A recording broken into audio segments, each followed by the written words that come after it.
désignés par les différents camps politiques ne siégeront pas au sein du gouvernement de cohésion. Après réception des listes lui transmises par les présidents du Sénat et de l'Assemblée nationale, le chef de l'État avait biffé certains noms. Joseph Kabila ne voulait voir les opportunistes faire partie de ce gouvernement. Cycle électoral 2014-2016, CENI opposition, l'heure de vérité, constate le phare. À en croire les journaux, les partis de l'opposition regroupés au sein de la plateforme Force politique et sociale pour l'unité d'action ont annoncé ce mercredi des actions à mener dans un proche avenir en vue de lutter pour la résolution de la crise de légitimité née des élections chaotiques du 28 novembre 2011, mais aussi contre tout changement ou révision de la Constitution avant les élections de 2016.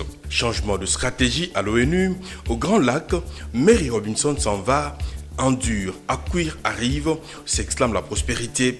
La consoeur indique Mary Robinson, jusque-là envoyé spécial de l'ONU pour la région des Grands Lacs africains, est rappelé à New York pour occuper le fauteuil d'envoyé spécial de Ban Ki-moon pour le changement climatique. Les milieux diplomatiques renseignent que Ban Ki-moon s'apprête à dépêcher en air des Congo une personnalité adaptée aux circonstances du moment, un dur, rompu aux missions difficiles. FTLR, le niet de Kinshasa à la MONUSCO, écrit Forum des As. Le confrère reprend les propos de Raymond Tchibanda devant les ambassadeurs de pays de la SADC et de la CIRGL. Je cite, « Nos populations ont trop souffert. Les populations de la sous-région ont trop souffert d'une guerre dont le prétexte principal est la présence des FTLR sur le sol RD congolais et nous n'en voulons plus. » Fin de citation. Des milliers de femmes et d'enfants soumis à l'esclavage sexuel rapporte enfin la référence plus.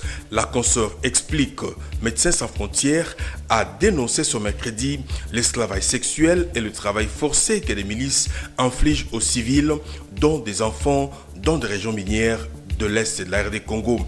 Des femmes, des hommes et des enfants sont retenus captifs par des milices armées, parfois pendant des mois, et sont soumis à l'esclavage sexuel